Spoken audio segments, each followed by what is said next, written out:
Pilpres 2029 masih lama, tapi kenapa sudah banyak yang mendukung Kang Deddy Mulyadi? Menurut saya karena banyak masyarakat yang sudah kehilangan kepercayaan kepada pemimpin yang pandai berjanji. Contohnya seperti ini. Akan terbuka 19 juta lapangan pekerjaan.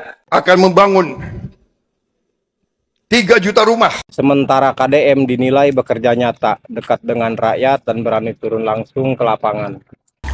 Oke teman-teman, belakangan ini nama Kang Deddy kembali menjadi perbincangan publik.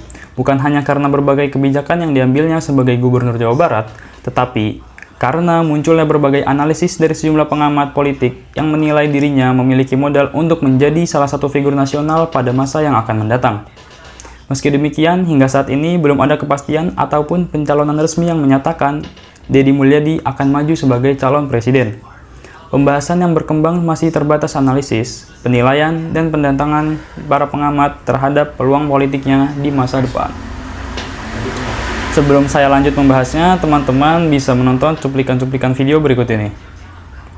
Kenapa Prabowo tidak bertahan saja sama Gibran? Kalau bertahan, di 2029 pasti akan kalah. Makanya Prabowo akan mengambil wakilnya itu Deddy Mulyadi. Yang selama ini Deddy Mulyadi dikenal sama masyarakat sebagai pejabat yang bersih dan pejabat yang pro kepada rakyat. Kenapa sih tidak dipasangkan Deddy Mulyadi dengan Gibran? Kan sama-sama anak muda, kinerjanya itu semakin terlihat semangat dan sebagainya, super powernya gitu ya. Deddy Mulyadi pasti tidak mau, karena Deddy Mulyadi itu melihat dari etika politiknya. Dia tidak akan melewati Prabowo, apalagi menyaingi Prabowo, tanpa harus janji. Dia tahu betul etika politik. Dia akan jadi presiden, tapi setelah pensiun, baru Deddy Mulyadi akan Nah hanya presiden Indonesia rata-rata bet orang Jawa wae kakapengan mah atuh the next na gitu orang Sunda kali-kali nu jadi presiden teh sok atuh Kang Deddy Mulyadi naik jadi presiden RI anjir moal teu nyerenteng eta Bapak Aing sok saha nu ngadukung Kang Deddy Mulyadi untuk menjadi presiden pertama dari Sunda ya untuk menjadi presiden dari Jawa Tengah. Awal-awalnya doang bagus, kesininya hancur semua, gak ada yang beres. Gua pengennya presiden tuh dari orang Sunda ya, kalau bisa Deddy Mulyadi coba sekali aja, pengen tahu hasilnya kayak apa. Kalau orang Jawa mah rata-rata awalnya doang baik, ujung-ujungnya mah hancur semua, nggak ada yang beres. Semoga Bapak Deddy Mulyadi bisa jadi RI 1 ya. Mudah-mudahan orang Sunda bisa berjaya, bisa mensejahterakan rakyat Indonesia. Merdeka. Tiap kantor desa di depan rumah kepala desa harus ada pos pengaduan masyarakat, didinya bendaharana langsung. Catatan, terhitung 1 Januari, kalau masih ada warga Jawa Barat datang ke rumah saya mengadukan tidak punya biaya untuk ongkos ke rumah sakit, maka bantuan gubernur untuk desa itu akan saya hentikan. Kenapa? Karena saya tidak mau anggaran jatuh pada pemimpin yang tidak punya kepekaan dan empati pada rakyatnya. Inilah seseorang yang luar biasa, yaitu Kang Deddy Mulyadi, atau yang sering kita sapa Bapak KDM. Bagi saya dan banyak orang, beliau ibarat malaikat tak bersayap yang hadir di tengah kita. Beliau adalah sosok yang sangat dermawan, tak segan membantu siapa saja yang membutuhkan tanpa mengharapkan balasan. Beliau juga orang yang baik hati, sangat peduli pada nasib rakyat kecil. Beliau ini orang yang cerdas, tegas, dan bijaksana dalam setiap keputusan. Di samping itu, beliau pandai mengayomi kita semua layaknya seperti ayah yang melindungi anak-anaknya. Melihat sifat dan kemampuan beliau, saya yakin sepenuh hati Kang Deddy Mulyadi sangat pantas dan layak untuk memimpin negeri ini sebagai Presiden Republik Indonesia pada tahun 2029 mendatang.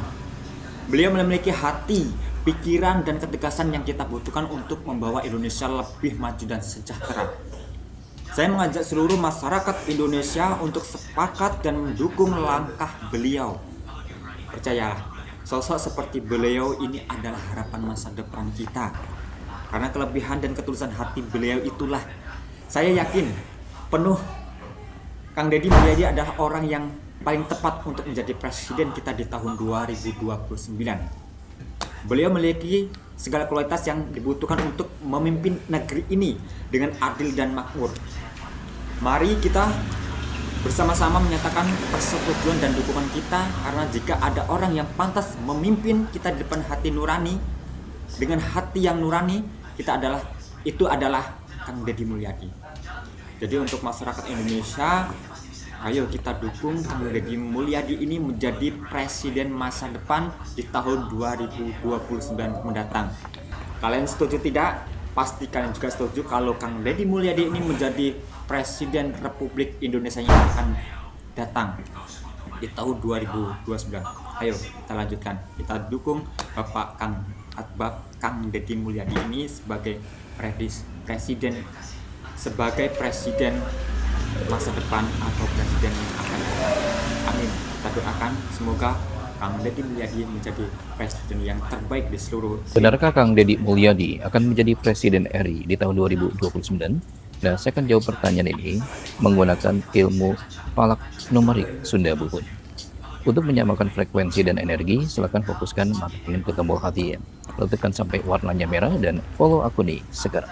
Dengarkan apa yang saya ucapkan, pahami apa yang saya katakan. Jika setiap kalimat yang saya ucapkan sesuai dengan apa yang kamu alami, rasakan dan pikirkan, nanti di kolom komentar tulis level 10. Kalau setengah, level 5. Kalau tidak akurat sama sekali, tulis level 0. Oke, siap? Sekarang kita akan buka wawasan falak numerik Sunda Buhun. Ini adalah perbintangan langit tanah Pasundan yang jarang untuk dibuka. Nah, kita akan berbicara tentang Kang Deddy Mulyadi yang lahir 11 April 1971 di Subang. Tanggal ini bukan sekedar angka ya. Ini adalah Pancer Buhun, pusat energi leluhur, tempat bertemunya 3 gunung, yaitu Tangkuban, Burangrang, dan Patuha. Dalam hitungan Sabta Dharma kalibrasi Sunda, angka 11 April 1971 jika direduksi itu menjadi 24. 2 plus 4 sama dengan 6. Angka 6 inilah rahayu, harmoni, pengayom, karuhun. Tapi ada yang lebih dalam ya. Dalam Lawang Sulanjana, ilmu bintang tingkat 7, tanggal 11 April dipengaruhi oleh bintang Kuntulanjar dan Naga Selatan. Artinya orang ini memiliki tilaras dan kuasa goib, pengayom terhadap tanah air, serta membawa pamor, yaitu daya tarik yang tidak disengaja. Nah, berapa banyak laki-laki Sunda yang lahir pada 11 April? Ini sangat langka ya. Ini merupakan kodrat yang tidak bisa dipungkiri. Demikian ya, kalau setelah hitungan falak Sunda Buhun ini. Sekarang kita lihat, nanti di tahun 2029 ya. Ini kalau kita reduksi, ini 13. 1 tambah 3 sama dengan 4. Angka 4 dalam falak Sunda, catur pancar bumi koneksi yang kokoh, tahun membangun kembali tatanan. Dan di tahun 2029 nanti adalah tahun paripola ya, yaitu tahun transisi kekawasaan yang akan mengubah arah bangsa Indonesia. Dan menariknya, kombinasi numerik Deddy Mulyadi yaitu angka 6 dan 2029 yaitu 4 menghasilkan angka 10. Ini melambangkan gapura anyar, pintu awal babak baru kepemimpinan Nusantara. Dalam kosmologi Sunda Buhun, angka 10 disebut dengan panto ngadegen deui singgasana. Ini bukan ramalan biasa ya, atau cocokologi, tetapi ilmu perhitungan perlintangan karuhun yang telah dikunci selama ratusan tahun. Nah, Deddy Mulyadi itu tidak memilih menjadi presiden ya, presidenlah yang memilihnya. Jadi kalian harus yakin angka 6 dan 4 jika dipasangkan itu akan silih asih. Artinya rakyat dan pemimpin akan saling mengasihi. Ini adalah fondasi leadership ya, altruistik, bukan ambisi pribadi untuk Indonesia ke depan. Dan para penonton ya telah berada dalam suasana ini, sadar atau tidak. Ini Anda ini sedang merasakan frekuensi 10 yang menarik Anda ke satu titik. Deddy Mulyadi Presiden 2029. Nah, pertanyaannya bagaimana caranya agar lintang ini menjadi kenyataan?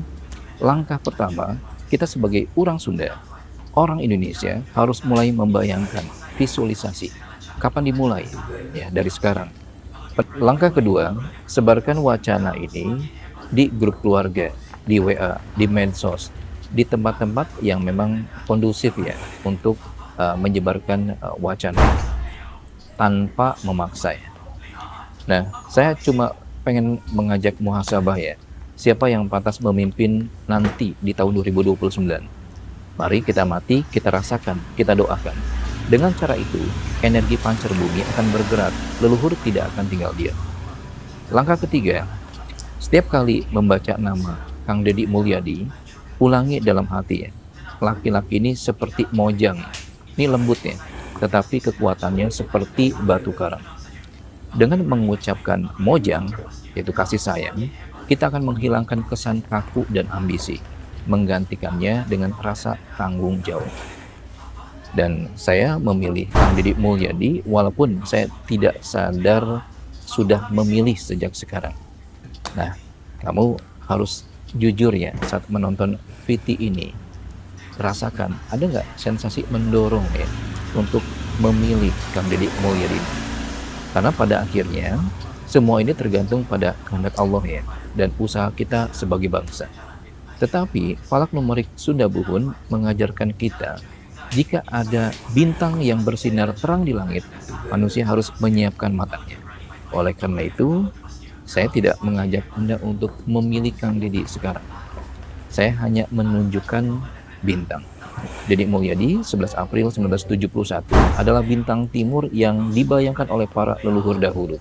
Siapapun yang menonton VT ini, insya Allah ya, pada bulan Februari 2029 hatinya akan tenang karena ketentuan ini akan berjalan dengan sendirinya.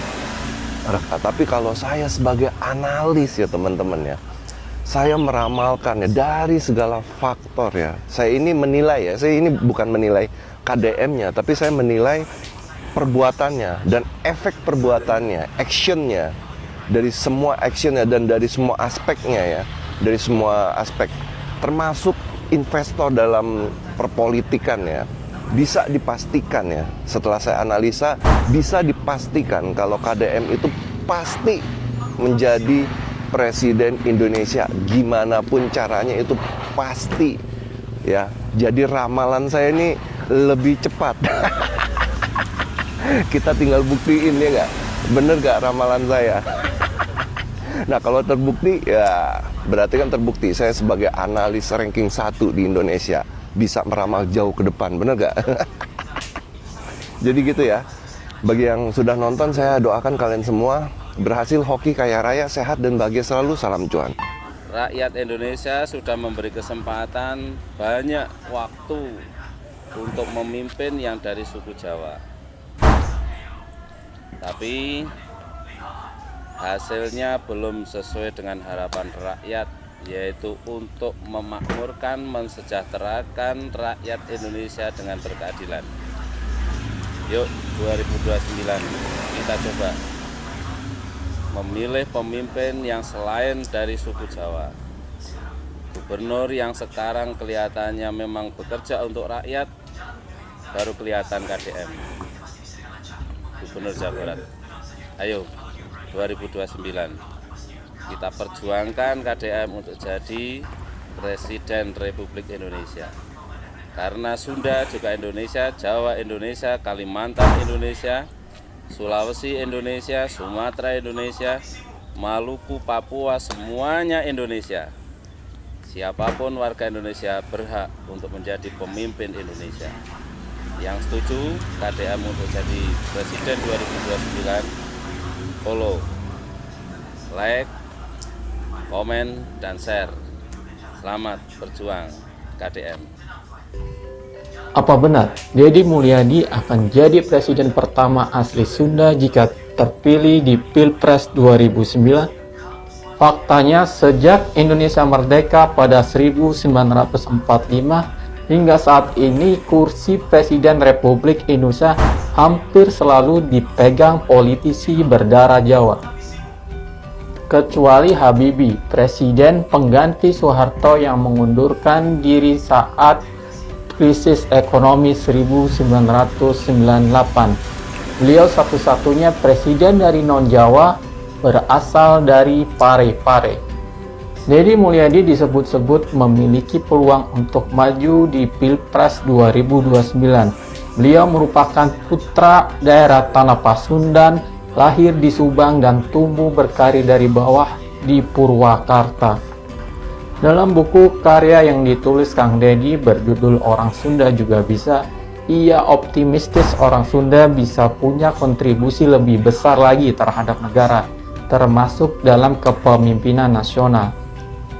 Lantas, apakah nomor satu? Jadi nomor satu itu tantangan tersendiri, tapi nggak tahu 2034 mungkin belum ada sejarah presiden dari Sunda ya? Belum ada. Di luar Jawa itu baru Habibie, itu pun kan pergantiannya kita sama-sama tahu bukan dalam sebuah kontestasi politik kan. Tapi sebelumnya belum ada. Hamzah Hasdon. Hamzah Hasdon kan juga bukan dalam kontestasi politik. Kan dia nggak jadi presiden juga. Wakil. Kalau wakil banyak. Umar kan Sunda. Sunda juga. Jadi ada. Tapi kalau presiden memang belum. Nah tapi dengan kekuatannya KDM hari ini, menurut saya dia layak diperhitungkan oleh Pak Prabowo. Apalagi kalau memang dia ingin membesarkan Gerindra di 2029 itu menang lah. Gerindra demi kepentingan Gerindra. Demi kepentingan Gerindra. Dia tidak membesarkan partai politik lain dan ini pastinya solid gitu. Nah, apakah kemudian itu tadi tantangannya tetap tuh di internal Gerindra tuh gimana dengan KDM? Apakah bisa seperti Golkar atau PKS atau sekarang mungkin P3 ya terserah aja. Ini kan calon dari Golkar tidak ada ya? Ya karena pendekar semua bang isinya bang. Bahlil mau maju mungkin disikat duluan sama internal partainya tuh. Jangan lu lah, inilah, itulah, ini. Soalnya Erlangga juga nggak mungkin kan? Nggak mungkin. 32 tahun ini nggak ada yang berani lawan Soeharto. Nah hebatnya Soeharto selama 32 tahun dia membesarkan Golkar itu, dia meng-create pendekar-pendekar kecil di dalamnya. Prabowo kan salah satu pendekarnya. Tapi di balik viralnya konten ada kritik. Sebagian menilai ini sekedar pencitraan. Sementara lainnya melihat ini sebagai investasi politik untuk Pilpres di tahun 2029. KDM sekarang ini bekerja bagaimana menduplikasi diri atau mereplikasi dirinya mirip seperti gaya-gaya politik Pak Jokowi, dan itu sangat ampuh dalam medan pertarungan kepentingan elektoral di Pilpres sebelumnya kan. Jadi dengan sosmed saya kira KDM bekerja bagaimana membangun hubungan emosional yang lebih kuat dengan masyarakat, dan yang disasar saya kira bukan hanya masyarakat Jawa Barat tapi juga masyarakat. Jika Indonesia dipimpin oleh Deddy Mulyadi, mungkin Papua tidak perlu merdeka. Kaget saya baca berita itu. Demikianlah pernyataan dari Benny Wenda, tokoh separatif Papua Barat yang selama ini vokal menyuarakan kemerdekaan Papua. Karena menurut beliau, KDM adalah tokoh yang selalu berkepihakan kepada rakyat kecil dan berkeadilan. Dalam banget kali ini ya. KDM lagi guys. Yang ngomongin aku buzzernya KDM, boleh, aku amin. Jakarta ini duitnya banyak, benar. Tapi Jakarta duitnya banyak, itu duit dari daerah-daerah. Karena perusahaan di Kalimantan Timur, perusahaan di Sumatera Barat, perusahaan mermat di Kalimantan Selatan, perusahaan di berbagai, termasuk di perusahaan di Jabar, itu kantor pusatnya di Jakarta. Bayar PPH-nya, itu NPWP-nya Jakarta.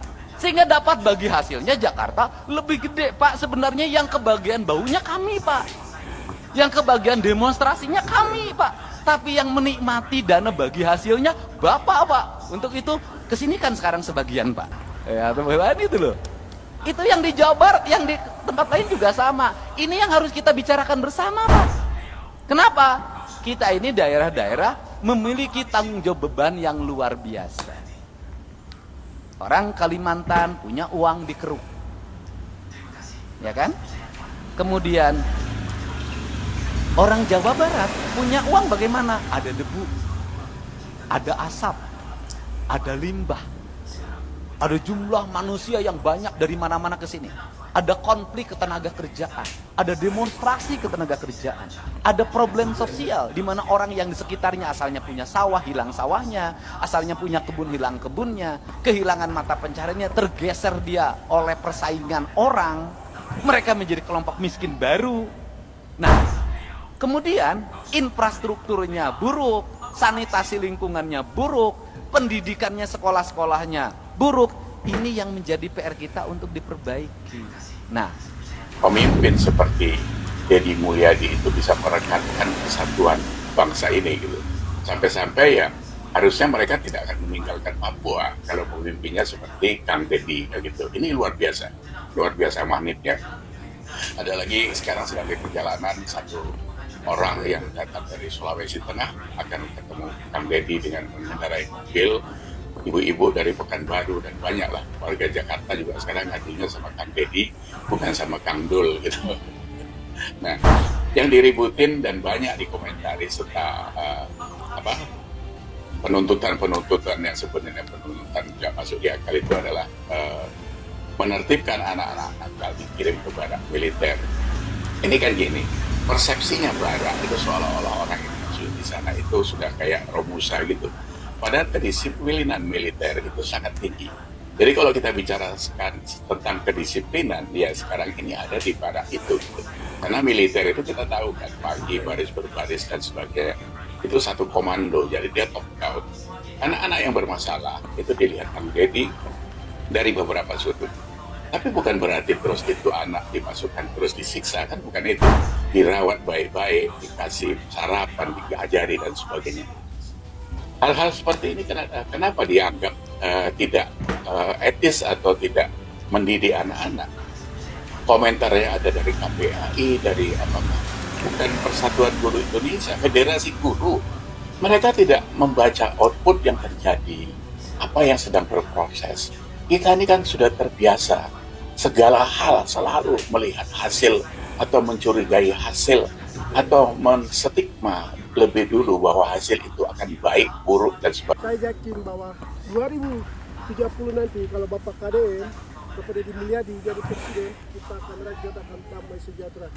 Indonesia ini akan maju. Kenapa? Karena kemarin bahwa dia datang ke Papua dalam pidatonya dia bilang dia bukan bahwa pembangunan dan lain sebagainya, dan dia bilang rakyat Papua itu harus jaga. Jadi doa tulis dari Papua, semoga Bapak Deddy Mulyadi jadi presiden tahun 2030 nanti. Salam dari Papua Pegunungan. Semoga video saya doa yang tulis ini Bapak Deddy Mulyadi. Salam dari Papua yang gubernur yang kami fans banyak sampai di Papua. Salam hormat. Apa jadinya jika Kang Deddy Mulyadi KDM menjadi presiden?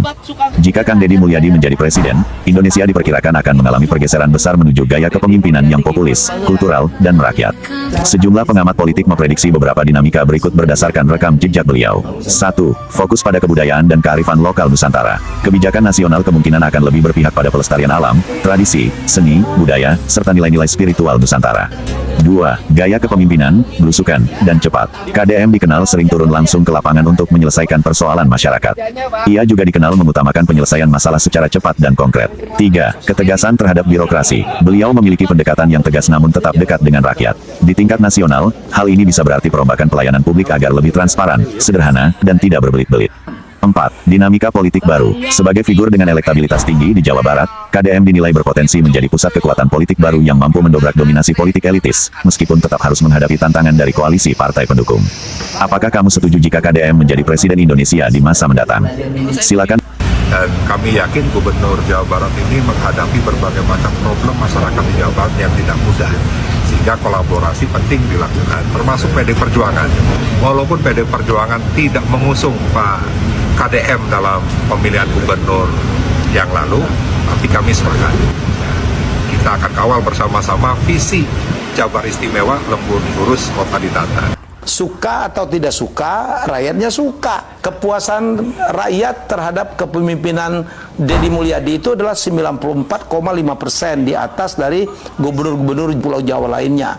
Saya sebenarnya tidak kenal ya, dalam arti tidak pernah ngobrol intens dengan seseorang yang namanya KDM, Kang Deddy Mulyadi, yang sekarang menjadi gubernur Jawa Barat. Ya, tiba-tiba di suatu malam saya masih di Norwegia, Dia menelpon saya, dia bilang, Kang bantu saya. Akhirnya saya bertemu dengan dia untuk satu jabatan, tapi saya akan bertestimoni bagaimana pertemuan demi pertemuan saya dengan Kang Deddy Mulyadi, dan boleh dong saya share ya, biar Anda tahu. Karena banyak sekali orang yang nggak tahu ini suka bicara sesuatu yang sebenarnya tidak begitu. Banyak sekali ya apa yang dilakukan oleh Kang Deddy Mulyadi. Yang saya mengesankan bagi saya adalah tentang leadership. Dia mengajarkan kepada kita semua, kepada saya 2 kali saya melihat beliau pidato. Beliau seorang orator yang luar biasa, nggak pakai mikir gitu, dan daging semua. Begitu dia mengatakan, hai teman-teman semua, baik yang di Pemprov maupun yang ada di bank itu, bekerjalah pakai hati.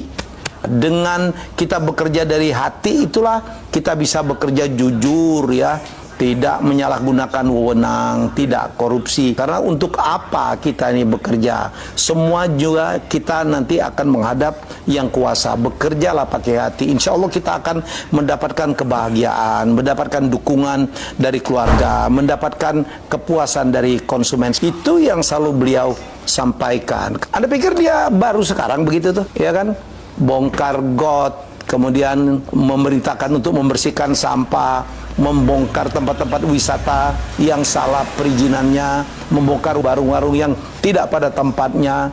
Anda pikir baru sekarang? Dari dulu, dari sejak beliau menjadi bupati di Purwakarta. Jadi bukan sekarang aja. Jadi menurut saya, ya suka atau tidak suka, rakyatnya suka. Kan kita baru melihat kemarin survei dari indikator Burhanuddin Muhtadi, kepuasan rakyat terhadap kepemimpinan Deddy Mulyadi itu adalah 94,5%, di atas dari gubernur-gubernur Jawa yang di Pulau Jawa lainnya. Jadi Anda boleh komentar apapun, tetapi rakyatnya suka. Dan Anda boleh setuju atau boleh tidak ada masalah. Saya bersaksi karena dari pertemuan beberapa kali dengan beliau, saya melihat beliau itu real banget gitu.